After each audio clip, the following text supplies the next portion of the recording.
Oke, baik. Assalamualaikum warahmatullahi wabarakatuh. Tadi sudah dijelaskan sama kelompok 1 tentang perhitungan bunganya, tapi jujur saya masih agak bingung sama penjelasan Ramadan. Entah kalian gimana. Dan saya mau bantu untuk perhitungan bunganya. Nah, di sini kan perhitungan bunganya itu dengan dua mode rumus bulanan dan harian. Itu pakai tiga metode ini: terendah, rata-rata, dan harian. Ini sebenarnya kelompok 1 ganti soal dari contoh kasus yang saya kasih, dilihat di PDF ini. Di sini bulan Oktober 2005, lalu angka nominalnya pun diganti. Sebenarnya nggak masalah kelompok 1 mengimprov itu, tapi ada sedikit kekeliruan dari kelompok 1. Yang pertama, ini udah jelas rumusnya di sini ada 365 hari. Itu pada tahun 2005. Artinya tahun ini adalah bukan tahun kabisat ya. Sedangkan kelompok 1 buat ini adalah Maret 2020. Tahun ini Februarinya sebanyak 29 hari. Berarti pembaginya pun berubah, bukan 365 tapi 366. Oke.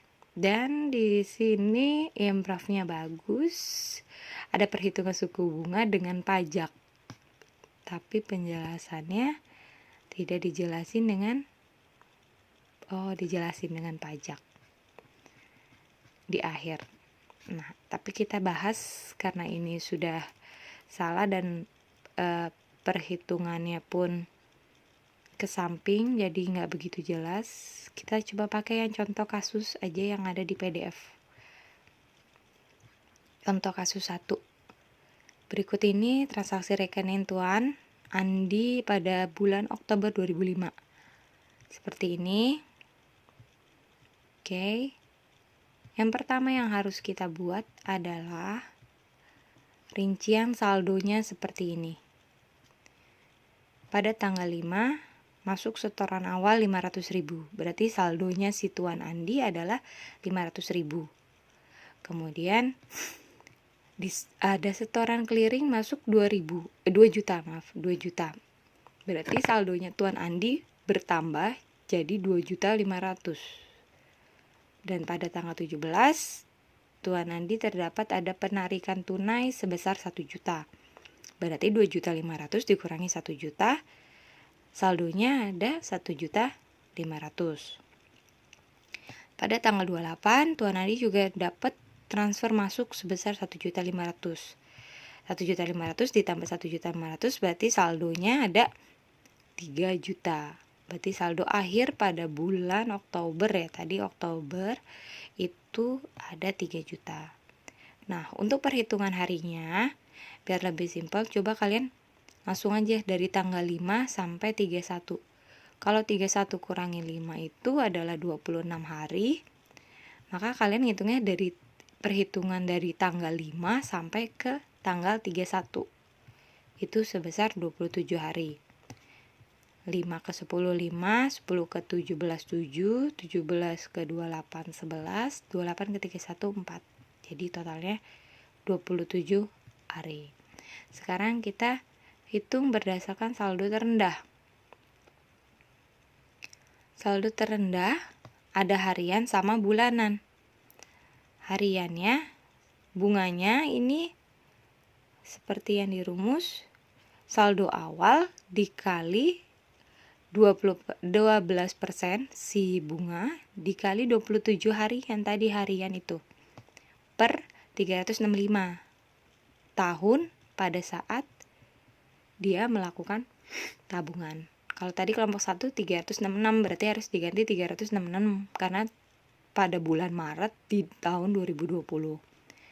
Lalu hasilnya seperti ini, 4.438. Kalau saldo terendah bulanan 500.000 dikali 12% per 12. Itu bulanan. Kalau saldo rata-rata harian, jumlah dari saldo kali hari. 500.000 dikali 5, 2.500 kali 7, 1.500 kali 11, 3 juta kali 4 per 31. Kenapa 31? Karena di bulan Oktober itu harinya ada 31. Kalau berubah bulan lagi, kalian harus memperlihatkan jumlah hari pada bulan tersebut. Misalnya Februari 2020 berarti ada 29. Februari 2019 berarti ada 28. Ini yang harus diperhatikan. Jumlah hari pada bulan tersebut. Lalu dijumlah per 31 hasilnya 1.500 ini. Lalu perhitungan bunganya.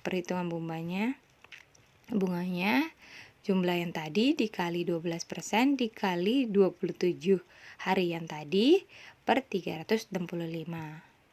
Hasilnya seperti berikut, 13.000. Nah, sekarang untuk menghitung bunga saldo harian. Bunga 1, 500.000 dikali 12% kali 5 per 365. Yang pertama, terus bunga 2, 2.500 kali 12% kali 7 per 365. Bunga 3, 1.500 kali 12% kali 11 per 365. Sebenarnya ini perlu ada penambahan lagi. Coba kalian tambahin sendiri di perhitungan kalian. Tadi terakhir saldonya Tuan Andi itu adalah 3 juta. 3 juta. Berarti bunga 4 sama dengan 3 juta dikali 12% dikali hari keberapa tadi? 4 hari. 4 harinya itu dari sini. Dari tanggal 28 yang terakhir sampai 31. Jadi dikali 4 per 365. Kalian hitung lagi. Jadi bunga saldo hariannya bukan segini, tapi sampai di perhitungan terakhir bunga 4. 3 juta dikali 12% dikali 4 hari per 365. Kalian tambahin sendiri. Oke, untuk contoh kasus yang ini, tolong kalian salin. Ini udah punya PDF-nya kan ya, yang sumber dana perbankan ini. Kalian salin, kalian coba hitung ulang di kertas kalian masing-masing. Kalian coba latihan. Bukan di kertas masing-masing. Kalian salin, kalian tulis apa yang saya bilang di buku catatan kalian masing-masing. Nanti saat ada pertemuan saya akan cek kalau kalian sudah menyalinnya. Nanti saya akan beri pertanyaan, kasih contoh kasus yang berbeda, dan tolong juga disalin di buku catatan kalian. Oke, ini untuk semua mahasiswa, bukan hanya kelompok 1 aja ya. Oke, paham ya? Oke, terima kasih. Assalamualaikum warahmatullahi wabarakatuh.